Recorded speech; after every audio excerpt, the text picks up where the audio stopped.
오늘 본문 중심으로 어떤 예배자입니까? 어떤 예배자입니까? 라는 제목으로 함께 은혜를 나누고자 합니다. 하나님은 사람을 창조하시고 사람을 통하여 영광 받으시기 위하였습니다. 고린도전서 10장 31절에 나와 있듯이 너희가 무엇을 먹든지 마시든지 다 하나님의 영광을 위해서 하라. 하나님의 영광을 위한 목적과 존재 이유가 있는 것입니다. 우리는 어떤 일을 하든지 무슨 일을 하든지 하나님의 영광을 위한 목적, 존재 이유가 있다는 것입니다. 하나님의 영광을 위해서 사는 존재가 바로 저와 여러분들입니다. 학교에서도 우리가 하나님께 영광 돌려드려야 됩니다. 직장에서도 우리가 신앙생활 하면서도 우리 삶 가운데서도 사업을 하나 해도 어떤 계획을 하나 해도 우리 생각 하나도 전부 하나님의 영광을 위해서 살아야 되는 것입니다. 하나님은 우리를 만드셨고 지으신 분이시기 때문에 영광 받으시기에 합당한 분이십니다. 우리는 응당 그분을 예배하고 영광 돌려야 하는 삶의 목적, 존재 이유가 여기에 있는 것입니다. 오늘 본문에 보니까 하나님은 아담과 하와의 후손 가인과 아벨을 주셔서 하나님께서 영광 받으시기 원하셨습니다. 그때 당시 그들의 제사는 그들의 삶의 전부였습니다. 그들의 삶이 그들의 제사 속에 나타나서 하나님을 예배하는 행위였습니다. 그러니 그들의 제사는 그때 당시 얼마나 그들의 삶 속에 중요한 부분을 차지하고 있는지 모릅니다. 제사로 인해서 제물의 그 자체, 헌물의 그 자체가 중요한 것이 아니라 하나님 앞에 예배하는 그 예배자의 자세와 태도, 또 그의 신앙관, 이런 것을 하나님께서는 받으시는 것입니다. 저와 여러분들은 하나님 앞에 어떤 예배자입니까? 나의 삶 속에 나타나고 있는 드려지는 그 예배, 어떤 예배입니까? 지금까지 우리가 살아오면서 하나님 앞에 삶의 예배를 드리든지 또 교회 나와서 우리가 하나님 앞에 예배를 드리든지 어떤 예배로, 어떤 예배자로 하나님 앞에 영광 돌렸습니까? 오늘 가인과 아벨 제사를 통해서 하나님 받으신 예배자는 어떤 예배자인지 한번 살펴보면서 함께 은혜를 나누고자 합니다. 지금 코로나 시대에 우리는 반드시 회복해야 할 영적인 자산이 하나가 있습니다. 이건 무너지면 다 무너지는 것이 한국 교회도 무너지고 우리의 가정도 무너지고 교회도 무너지고 모든 우리의 삶이 무너지게 되어 있습니다. 가장 기본적이고 가장 원초적인 신앙적인 영적 자산이 있습니다. 바로 영적인 바른 예배입니다. 예배는 예배인데 영적으로 바르게 드려야 된다는 것입니다. 영적인 바른 예배입니다. 이 예배가 반드시 코로나 시대에 회복되셔야 합니다. 자, 오늘 본문에 보면 가인과 아벨의 제사 중에서 이 제물을 어떤 제물을 드리느냐, 오늘 3절 4절입니다. 3절 4절에 보니까 세월이 지난 후에 가인은 땅의 소산으로 제물을 삼아 여호와께 드렸고 아벨은 자기도 양의 첫 새끼와 그 기름으로 드렸더니 여호와께서 아벨과 그의 제물은 받으셨으나 그랬습니다. 자, 다 같이 함께 하나님 앞에 예배하고 제사 드렸습니다. 그런데 문제는 하나님께서 받으시는 예배가 있고 받지 않으시는 그런 예배가 있다는 것입니다. 자, 여러분들 우리가 교회 나와서 하나님 앞에 예배 드린다고 다 예배가 아니에요.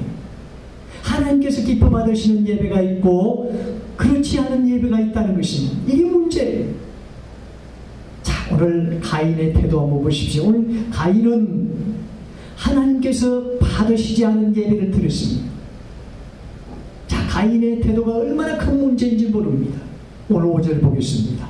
5절 보면 가인과 그의 재물은 받지 아니하신지라 가인이 몹시 분하여 안색이 변하니 그랬습니다. 몹시 분하여 안색이 변하니 그랬습니다. 바로 이것이 분노의 감정입니다.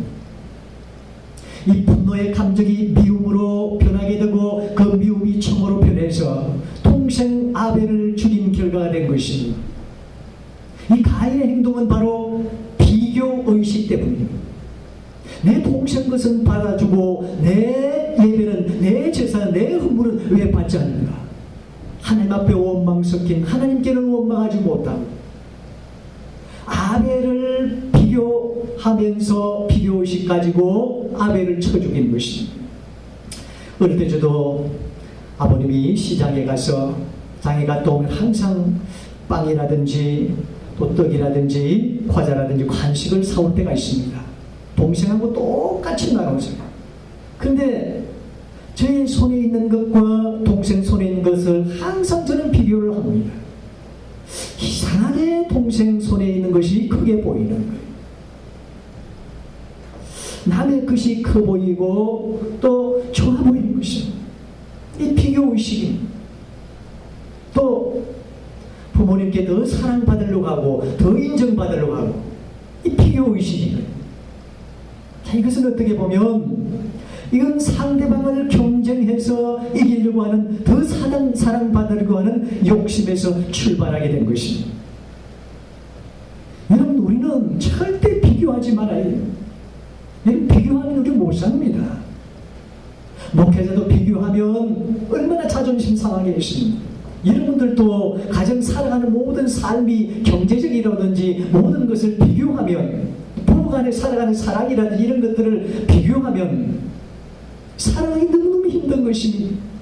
지금 나에게 주어진 그 삶 속에서 감사하면서 살아야 되는 것입니다. 그리고 주신 것 감사하면서 하나님께 받은 것 드리면 되는 겁니다. 주신 것을 감사하면서 내 안에 있는 그것을, 하나님은 수와 양을 보시지 않습니다. 우리에게 주어진 것을 얼마나 감사하면서 드리냐, 이것이 중요한 거예요. 하나님 이번에 받지 않으셨으면 동생 거 보지 말고 왜 받지 않으셨는지 한번 깨닫고 하나님께 다시 원하시는 삶을 드리고 하나님께서 기뻐하시는 제물을 드리면 되는 거예요. 저 사람 왜 하나님께서 축복하시지? 왜 기쁨 받으시고 잘 되지? 자꾸 다른 사람들과 이렇게 비교합니다. 비교의식을 갖지 마십시오. 하나님 앞에 잘못된 건 이번에 받지 않으시면 바로 고치고 회개해서 바르게 이제 다음부터 드리면 돼. 하나님께서 그걸 원하신 거예요. 우리는 자꾸 변명하고 시기하고 비교하고 그러면 또 다른 잘못된 삶의 예배자로 하나님은 그것까지 행한 대로 보응을 하시고, 여러분, 코로나 시대 이전의 나의 삶의 예배와 지금까지 드렸던 모든 예배 다시 한번 점검해서 하나님 기뻐하시는, 하나님 원하시는 예배를 준비하여서 드리면 되는 것입니다. 코로나 이전에는 우리가 예배를 잘못 드렸다면 이제는 아벨 제사처럼 하나님 앞에 정말로 바르게 드리면 되는 거예요. 자, 그러면 하나님께서 어떤 제사를 받으시는가? 하나님 받으시는 제사는 어떤 제사인가? 두 가지의 제사를 말씀을 드리려고 합니다. 하나님께서 받으시는 두 가지 제사, 바로 두 가지를 말씀을 드리려고 합니다. 여러분, 예배라는 것은, 또 제사라는 것은, 이 헌물이라는 것은 예배 속에, 그 예배 속에 삶을 드리는 거예요. 정말 여러분들이 그냥 예배를 드리는데 찬송가 또 예배하고 또 기도하고 이런 어떤 순서대로 나가는 그게 예배가 아닙니다. 그건 하나의 형식이지만 정말로 예배의 속에 나의 삶을 드려야 그게 바른 예배인 것입니다. 그 헌물 속에 삶을 드리는 겁니다. 그 제사 속에 내 삶과 신앙을 드리는 겁니다. 그러니 그 예배는 곧 나의 삶인 것입니다. 하나님은 이 예배자를 찾으시고 이러한 예배자를 통해서 영광 받으시고 축복하실 줄로 믿습니다. 자, 그러면 하나님께서 어떤 제사를 받으십니까? 하나님께서 받으시는 제사는 무엇인가? 첫 번째, 요한일서 3장 12절 보겠습니다. 요한일서 3장 12절입니다. 3장 12절 보겠습니다. 12절 봅니다. 가인같이 하지 말라. 그는 악한 자에게 속하여 그 아우를 죽였으니 어떤 이유로 죽였느냐? 자기의 행위는 악하고 그의 아우의 행위는 의로움이라. 자, 여러분, 아벨의 제사는 첫 번째로 하나님께서 받으시는 제사인데, 첫 번째로 어떤 제사냐? 의로운 제사라는 것입니다. 가인은 삶이 악했습니다. 그러나 이 아벨의 행위는 의로우십니다. 하나님의 말씀대로 살았다는 거예요. 의롭고 거룩하고 성결한 삶을 살았다는 것입니다. 바로 의로운 제사예요. 다시 말하면 삶의 의로움을 드렸다는 것입니다. 의로운 삶, 성결하고 거룩한 구별된 삶을 먼저 드렸다는 것입니다. 하나님 앞에 이 예배 이전에, 헌물 이전에 나의 삶의 의로움을 드려야 그 하나님께서 기뻐 받으시는 예배가 되는 것입니다. 제단에 예물을 드리려거든 형제와 화목하고 와서 드리라. 그런 말씀이 있습니다. 화목이 먼저고 또 진실이 먼저고 성결이 먼저고 또 사랑이 먼저, 그 다음에 하나님 앞에 행위의 예배를 원하시는 거예요. 내 안에 시기가 발동합니다. 질투, 분노, 불만이, 또 근심이, 걱정이, 탐심이 음욕으로 가득 찬 그런 모습으로 그 입술로 우리 하나님을 찬양하고 그 입술로 우리가 하나님 앞에 기도하고 회개하지 않고 대수롭지 않게 생각하면서 아멘, 아멘, 우리가 아멘, 아멘은 잘합니다. 아멘, 아멘 하면서 바른 예배는, 그런 예배는 바른 예배가 아니에요. 하나님 앞에 나 자신의 모습 그대로 인정하면서 이 죄인을 불러주신 은혜에 감사하면서 회개하고 감사함으로 눈물로 제단을 쌓아드려야 되는 것이, 그래서 예배가 너무너무 중요한 거예요. 가인은 그 분노와 미움과 시기와 질투와 비교의식과 욕심의 그 마음으로 하나님께 그만 그 예물을 드린 것으로만 만족하는 거예요. 이런 어떤 종교의식을 하고 있는 것입니다. 이 종교의식이 예배만 드리면 된다는 거예요. 내 안에 분노와 미움과 시기와 질투와 비교의식과 욕심이 가득한 그런 모습으로 또 동생을 비교하면서 동생을 죽이는 그 사악한 마음이 나 안에 들어앉아 있으면서 그런 마음으로 예배를 드리고 있다는 거예요. 이 삶의 예배가 아닙니다. 하나님께서 받으신 예배가 아닙니다. 바리새인도 마찬가지. 바리새인도 보시면 율법에 청통한 사람들 아니면 율법을 다 지킨다고 그랬습니다. 그래서 그들은 선민의식을 가지고 있습니다. 우리는 구별된 하나님의 백성이다. 얼마나 자긍심을 가지고 있는지 모릅니다. 그래서 바리새인은 11조도 잘합니다. 또 구제도 잘합니다. 기도도 잘합니다. 사람이 전통으로 만든 11조라든지 구제라든지 기도라든지 이런 것들은 철저하게 다 감당했습니다. 근데 그 안에는 외식이 있습니다. 형식적인 종교생활로 하나님이 우리 예수님께 천망을 받은 것입니다. 그 안에는 악독이 가득한 것입니다. 남에게 보이려고 하고 또 외식하려고 하고 또 다른 사람들에게 뭔가 자랑하려고 하는, 진작 그 속에는 예수님을 죽이려고 하는 괴계와 분노와 미움, 그 모습으로 제사하는 것, 그건 여러분 종교생활이에요.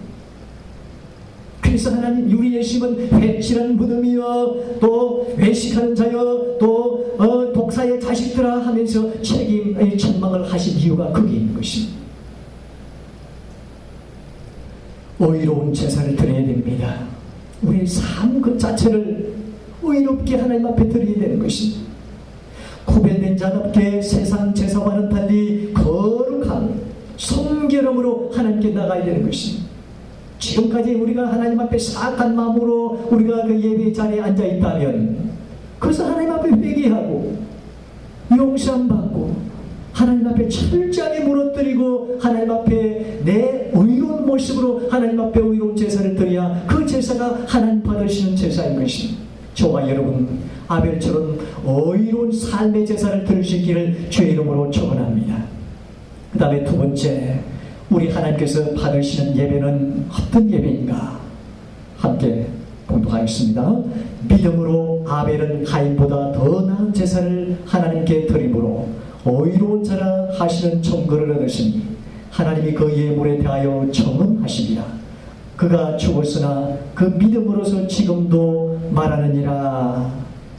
믿음의 제사입니다. 첫 번째는 의로운 제사하고 두 번째는 믿음의 제사인 것입니다. 여러분, 믿음이라는 것은 바로 우리의 중심으로 드리는 것입니다. 하나님께 감사하고 그 은혜에 감사하면서 하나님을 사랑하는 마음으로, 진실한 마음으로, 이게 바로 신념과 진정이, 이 진정으로 하나님 앞에 중심을 내보이는 것입니다. 이 믿음의 제사예요. 하나님께 감사하는 마음으로 그렇게 하나님 앞에 드리는 것입니다. 자, 이렇게 하나님 앞에 예배 드린 자는 예배 후에 감사가 넘치고 기쁨이 넘치고, 여러분들 예배 드리고 나서 예배 후에 감사가 넘치고 기쁨이 넘치십니까? 아니면 예배를 드리는데도 아직도 용서가 안 되고 시기 질투가 일어나고 미움이 발동하고 분노가 치솟습니까? 감사와 기쁨이 넘쳐서 내 안에 평안이, 하나님의 평강이 솟아납니까?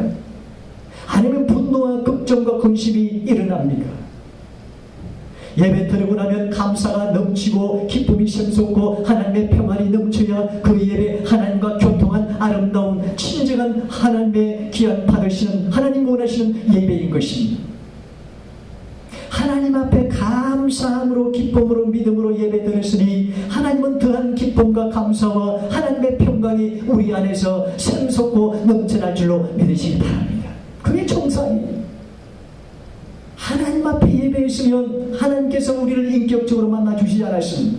인격적으로 만나주셔서 우리의 모든 죄를 용서하시고 우리 속에 분노와 시기와 질투와 여러가지 많은 어려운 그런 일들을 아버지 하나님께서는 전부 무너뜨려 주시고 내 안에 평강과 기쁨과 소망과 하나님의 회복이, 하나님의 승리가, 하나님의 생명이 내 안에 넘쳐날 줄로 믿으시기 바랍니다. 그게 바로 정상적인 예배예요. 그게 구원이 있습니다. 승리가 있고 회복이 있고 기쁨이 있습니다. 평강이 있는 것입니다. 이 평강으로, 이 기쁨으로, 이 감사로, 이 구원으로 우리가 한 주간 살아가면서 반드시 하나님의 예배자로 승리할 줄로 믿으시기 바랍니다.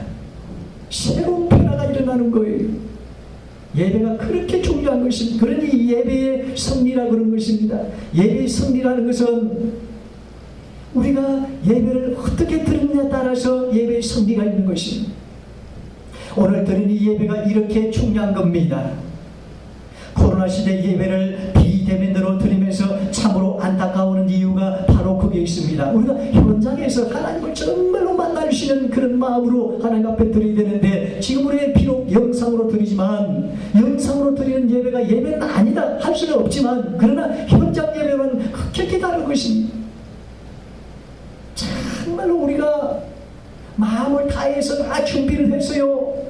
아버지 집에 가서 우리가 현장에서 하나님을 만날 수 있는 그 마음의 준비로 의로운 제사로, 삶의 제사로, 또 믿음의 제사로 하나님 앞에 드려져야 되는 것입니다. 오늘 아벨의 제사를 하나님께서 받으신 것처럼 저와 여러분들도 아벨의 제사를 드림으로 하나님 주신 자유와 평강과 기쁨과 감사가 늘 넘치는 생활이 될 줄로 믿습니다. 이 세례는 이 풍성한 은혜의 예배를 경험하여서 하나님께서 허락하신 풍성함을 누리며 사는 복된 한 해가 될 수 있기를 주의 이름으로 축원합니다. 기도하겠습니다. 하나님 아버지 감사합니다. 우리가 코로나 이전에는 하나님 앞에 바른 예배를 드리지 못했지만 이제는 아버지 세례는 정말로 이러한 어려운 시대에 더욱더 하나님을 간절히 사모하며 인격적으로 주님을 만나며 신령과 진정으로 아벨처럼 의로운 제사로, 삶의 제사로, 믿음의 제사로 예배의 승리자가 되게 하여 주옵소서. 하나님 받으신 예배로 말미암아 우리의 삶 속에 구원이 넘치고 소망이 넘치고 기쁨이 넘치고 감사가 넘치는 풍성한 한 해가 될 수 있도록 축복하여 주옵소서. 이 모든 말씀 우리 주 예수 그리스도 이름으로 기도하옵나이다. 아멘.